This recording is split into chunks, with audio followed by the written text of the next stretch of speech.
Good day. We are coming on the air with breaking news and the first public appearance from Vice President Kamala Harris since President Biden dropped out of the presidential race less than 24 hours ago and endorsed her to become the next Democratic nominee. You are taking a live look now at the South Lawn of the White House. The vice president is set to speak at an event that's been on the books to celebrate NCAA athletes. And sources tell our team the vice president is expected to speak about the president and his decision to withdraw from the ticket. Now, remember, this is not official. It is not a guarantee that Harris will take the top of the Democratic ticket. But a number of influential Democrats, although not all of them, have moved quickly to endorse her, including potential running mates. I want to bring in our senior White House correspondent, Kelly O'Donnell, who is there at the White House. Kelly, bring us up to speed. What do we expect from the vice president today? Well, we're here on the South Lawn, and the reason for the event is to celebrate college athletes. So the celebratory tone might be a metaphor as the vice president will be coming out to address them, pinch hitting for the president who has COVID. This is an annual event. On the issue that is drawing a lot of extra eyeballs to this today, we are told that the vice president is expected to talk about President Biden, but not to talk about her new role as the contender in this race, endorsed by the president, expected to push forward to try to secure the nomination. And so in many ways, what we're watching is that the team around Harris, both on the campaign side and at the White House, are trying to choreograph things in a measured way, giving the president his moment, his time, and at the same in the same breath, also making certain that she is stepping up, being a good and loyal partner. So this is one of the roles that she would play, to stand in for him while he has COVID. He's still in Delaware. Officials tell us that the president is eager to get back to Washington. Timeline on that dependent to a certain degree on what the doctor says. And of course, they are planning for a national address from the president explaining his decision to step aside in the race, but to complete his term through January 2025. So more on that as we learn it, based on his condition, based on his readiness to come back. From the vice president, she has been working the phones, having spoken to the president multiple times, but also seemingly every leading Democrat in the country. She has put out dozens and dozens of phone calls, connecting herself to members of the party to ask for their support, to say she wants to earn this nomination. So here there is a real celebration for these college athletes who have been planning to be here, who have their moment. That moment will happen, but many of us will be watching this to see how the vice president handles it now that she is in a new arena and competing in a new way. Hallie? Kelly, you talk about the desire to give President Biden some space to have his moment, as you say. We expect him to deliver his own address to the nation at some point this coming week. The complicating factor, of course, is that he's back in Delaware recovering from COVID. Do we have any sense of a timeline for when we might hear from the president? Well, we think it could be midweek, but it is a case-by-case moment. I've been told he wants to try to get back tomorrow. And think about it in this way. The president has already announced his intentions. So part of what he would want with a speech is a chance to be in full voice. We know that according to his doctor's reports, he's been dealing with a cough, a hoarseness related to COVID. Many people can relate to that, wanting to feel his best. Also time to craft the speech and the stagecraft. Where do they want to set the speech? Will it be prime time? All of those elements that become very important, because this will now be a speech very different than anything in his 50 years of public life, talking about the decision he's made to put country and party before his own political interests after telling us for weeks he was insistent he would stay in this race. I can also tell you from being on campus here today, Hallie, talking with a number of people who work for the administration, a sense of just how out of body this moment is for them. They work for the president. By extension, they were hoping he would have a second term, predictability in their lives as well. There is sadness. There is a sense of what's just happened. And then, of course, for the team around the vice president, there is a new urgency around everything she is doing. By its very nature, the vice president's team is much smaller than the president's team. Trying to work together to knit these teams together on the official side here at the White House, as well as at the campaign, will be part of what plays out now.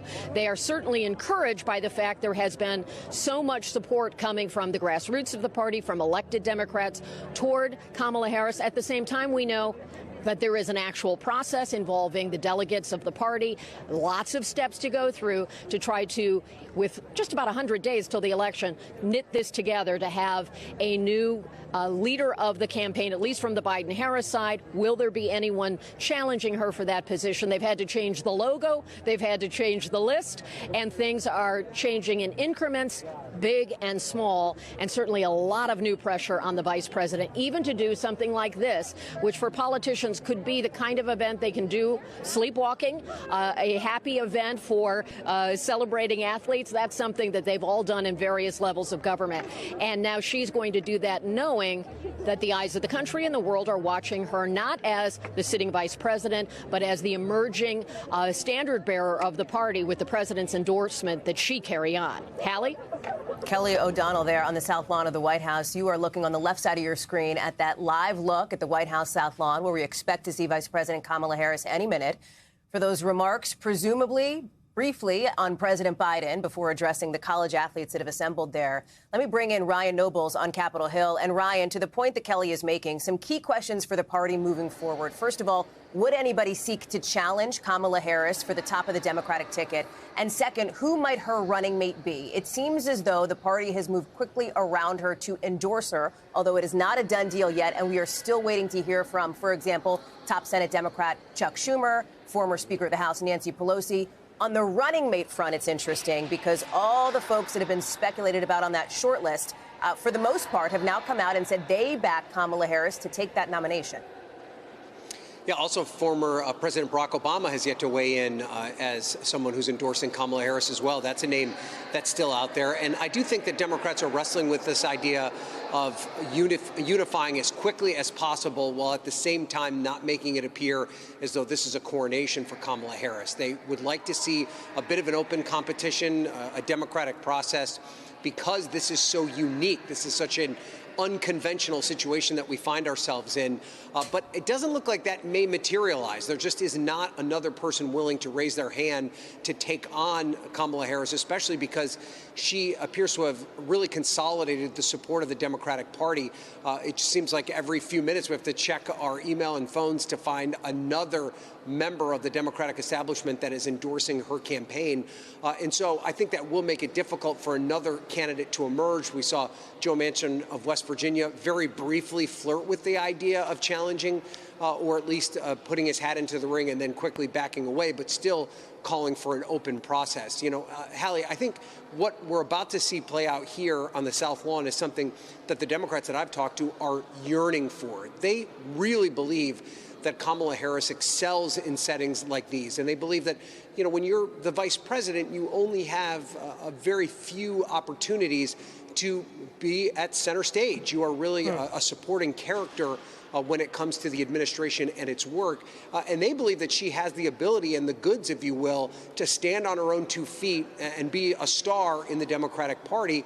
She just needed that opportunity. And that's part of the reason why you see so many of these Democrats rallying around her candidacy and doing it so quickly, because they believe that she has what it takes to take on Donald Trump and beat him in November.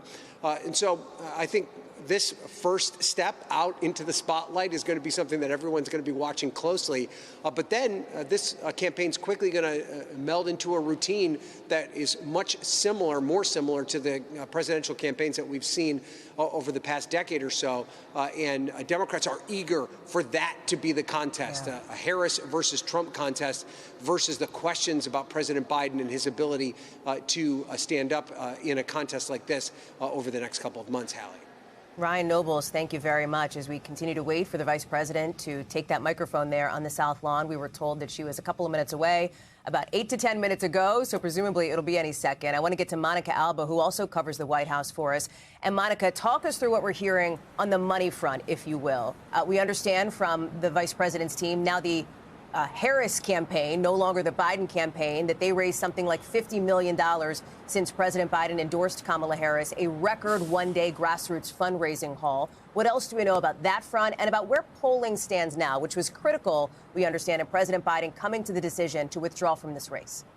It's an extraordinary amount of money, Hallie, when you consider the amount of time in which they were able to rake that in and the fact that it doesn't seem to be slowing down at all. We are told by campaign officials that they will continue to update us on how much money is being brought in. And remember that this is people donating not just to the Harris campaign, but also to some down ballot races, to some key Democrats who are vulnerable. And so there is this moment within the Democratic Party of feeling like there is new breath here in terms of what was really a serious and very dire donor and fundraising situation after the president's poor debate performance, where we really saw some top donors say, I'm not going to donate another penny to this effort unless the president steps aside.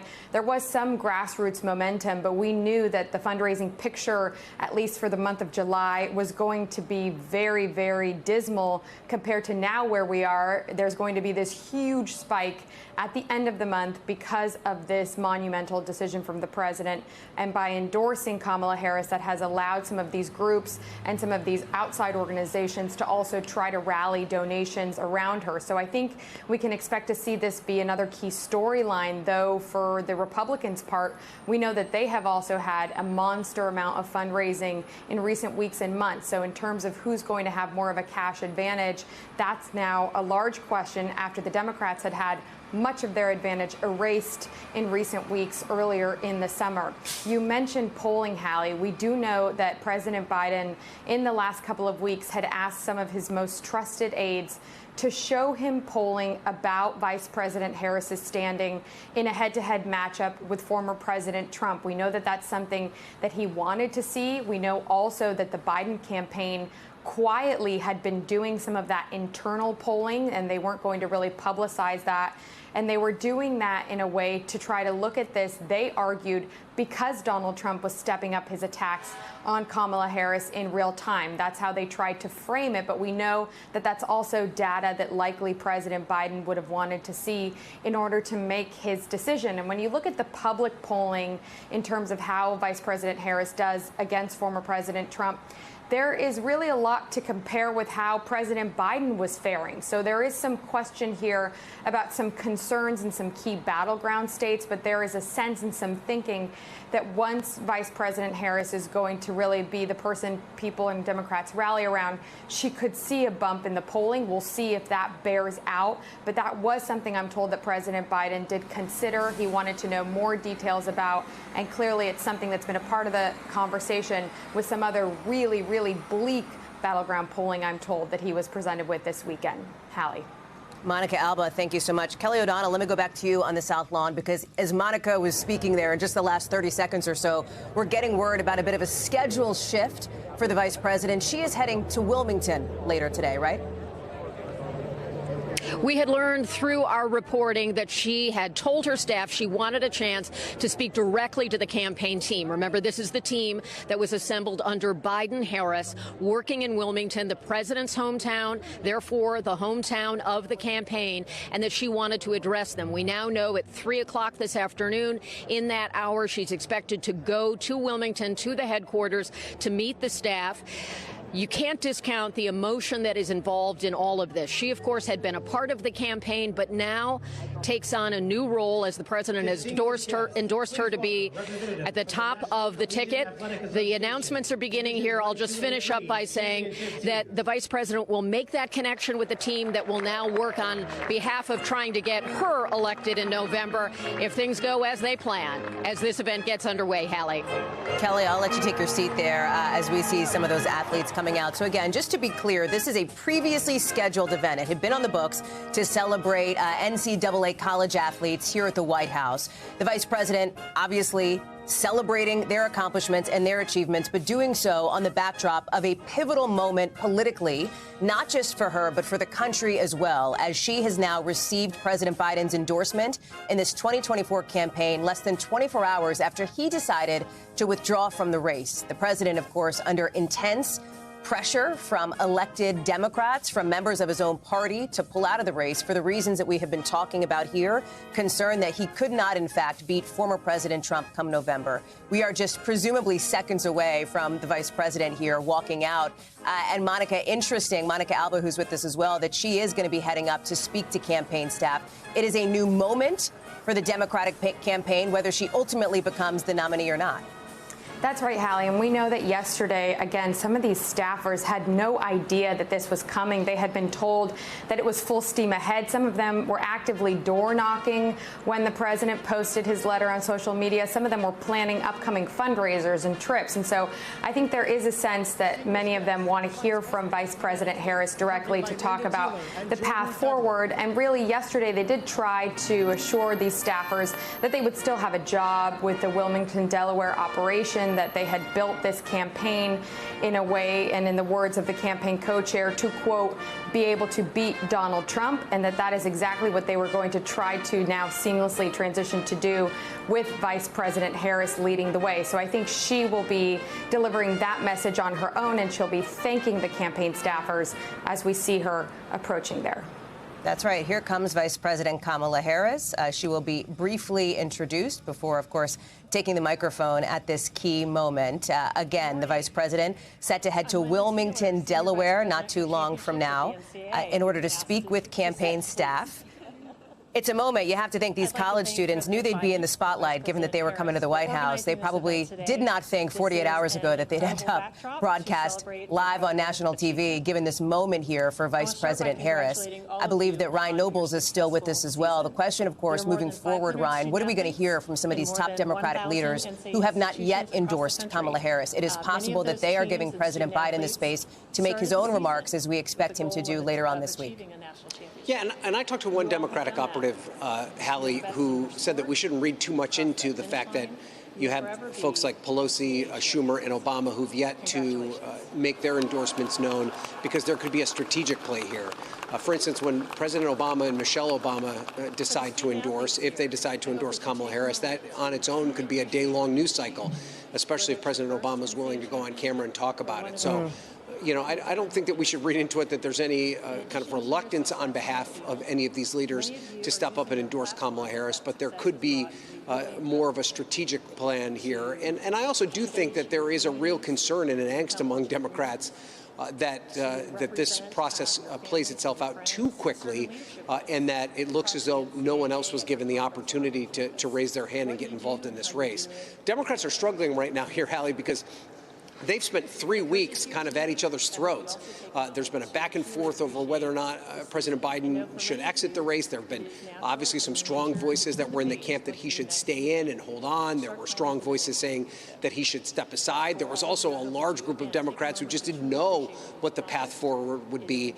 They're sick of that. They are ready to put that behind them and move forward to the next stage of this campaign, which they believe will be a Harris versus Trump one-on-one event.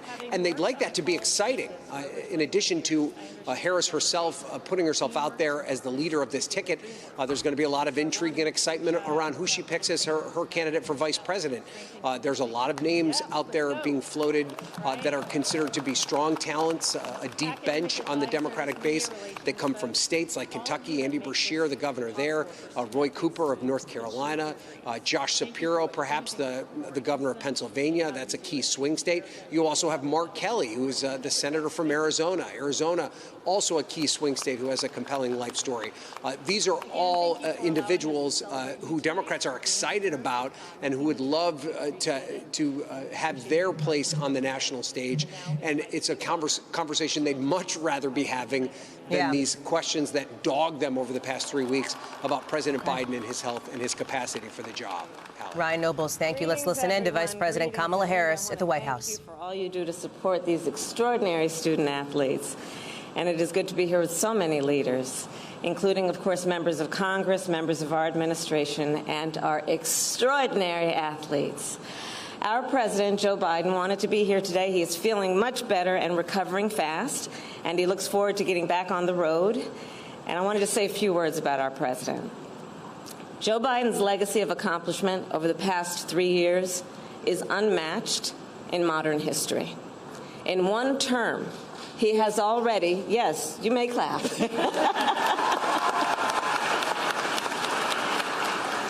In one term, he has already surpassed the legacy of most presidents who have served 2 terms in office. And I first came to know President Biden through his son, Beau. We worked together as attorneys general in our states, And back then, Bo would often tell me stories about his dad. He would talk about the kind of father and the kind of man that Joe Biden is. The qualities that Bo revered in his father are the same qualities that I have seen every day in our president. His honesty, his integrity, his commitment to his faith and his family, his big heart, and his love, deep love of our country. And I am firsthand witness that every day our President Joe Biden fights for the American people, and we are deeply, deeply grateful for his service to our nation.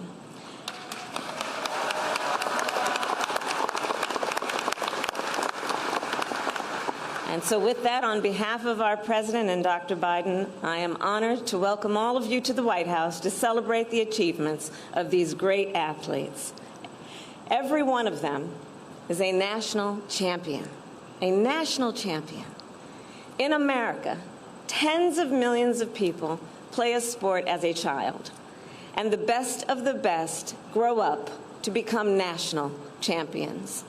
Here today, we have 7 undefeated teams, 11 repeat champions, and 20 first. You have been listening to Vice President Kamala Harris there on the South Lawn of the White House at an event meant to celebrate college athletes. But at the start, you heard her there effusively praising President Biden less than 24 hours after he decided to withdraw from the Democratic 2024 ticket and endorsed Kamala Harris, who is speaking now. She says she is so grateful to him for his service to the nation, talking about his unmatched legacy in modern history, and also saying that the president's feeling better and recovering fast from his COVID diagnosis. Monica Alba is joining us now. All of this, Monica, as the spotlight now intensifies on the vice president and her political future.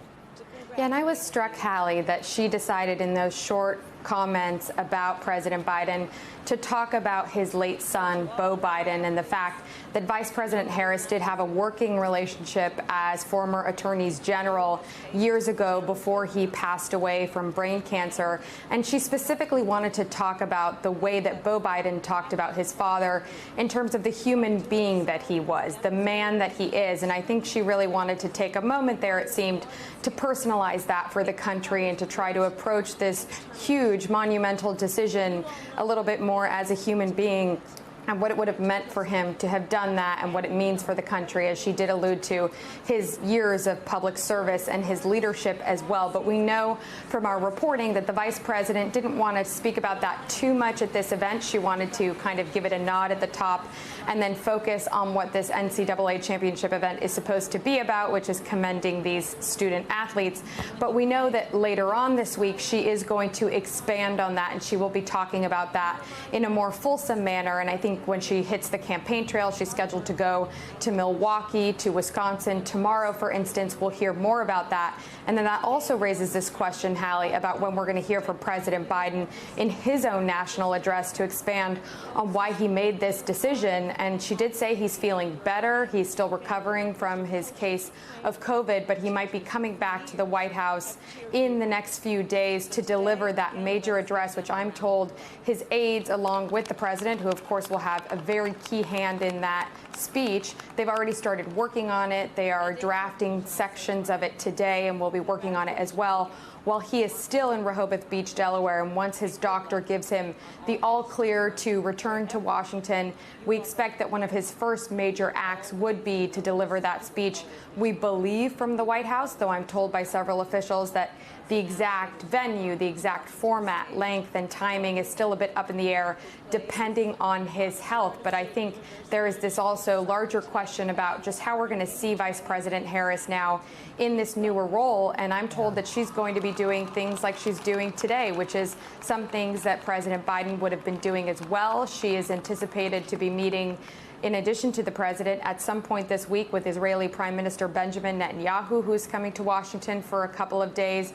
And so I think we're going to see both the president and the vice president in these engagements in the official capacity, because that is still the day job, while now Vice President Harris is going to hit the trail as the potential nominee, while we know President Biden, we're told, also actively wants to get back on the campaign trail now to stump for her, which will be a shift, obviously, in what he had been doing in the last year and a half of his reelection effort. We know that there are even fundraisers that he was supposed to be doing in the coming weeks that it's possible he could do that morph into raising money for now the Harris operation for president. And we know that the two of them spoke several times yesterday and likely will continue to be very, very closely in touch, Hallie. And then I think it will be significant as the Vice President is doing her official duties here at the White House, and then this afternoon she's going to shift more into campaign mode, if you will, when she goes to the Wilmington, Delaware headquarters and she speaks to the staff there. And she said in her message posting about that trip that it is only 105 or so days to go until the election, and she's really pledging to earn and win this nomination, she says. Hallie. Monica Alba outside the White House. Of course, Republicans are now facing the prospect of a new political opponent for former President Trump and his new running mate, Ohio Senator J.D. Vance. NBC's Vaughn Hilliard covers the Trump campaign. Senator Vance has his first solo rally today, Vaughn. And based on my reporting, it seems as though the Trump campaign will go after Vice President Harris in a couple of ways, lashing her, they intend to the Biden agenda, and going after her record in California politics as well. Right. This is not the challenger that they were anticipating for the last 20 months, back when Donald Trump announced his presidential bid in November of 2022. And I was in Grand Rapids, Michigan this weekend for a rally that the former president was holding alongside J.D. Vance, his new running mate. And I was talking to a senior campaign official who told me at the time, before Joe Biden announced that he would not be seeking this second term, who would they prefer to face? And he said, of course, that we would prefer to face Joe Biden because that is the campaign that they had built and prepared for. At the same time, this campaign official had suggested that they had already begun to look at internal polling as well as planning for potential other options, that including Kamala Harris taking the top spot on the ticket. And that is exactly what has taken place. I was also this weekend talking with RNC chairman Michael Whatley, who told me that this isn't a matter of who the messenger is. It is a matter of what the message is. And whether the Democrats were to go with Kamala Harris or Gretchen Whitmer, it is a Democratic Party that has been united in the last 3.5 years. And for the Trump campaign, you should expect to see them continue to tie Kamala Harris directly to the efforts of the Biden administration in its entirety, but also the fact that she was appointed to be the so-called border czar by the Biden administration. And there have been a record number of immigrants that have made their way across the U.S.-Mexico border over the course of the last 3.5 years. And so these are some of the, when Kamala Harris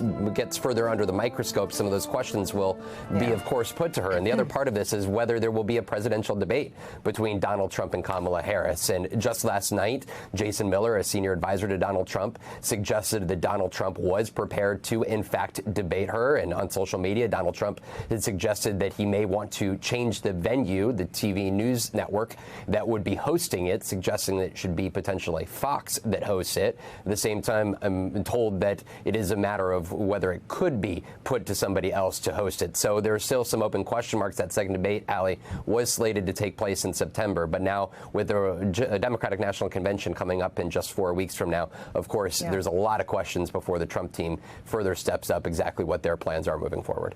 That's right, Vaughn. 4 weeks from today, the DNC is set to begin in Chicago. Vaughn Hilliard, thank you very much. So again, you have just watched Vice President Kamala Harris in her first remarks since President Biden dropped out of the 2024 race and endorsed her as the next nominee. Much to watch in the days ahead for all of us here at NBC News.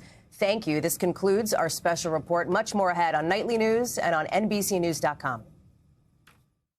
Thanks for watching. Stay updated about breaking news and top stories on the NBC News app or follow us on social media.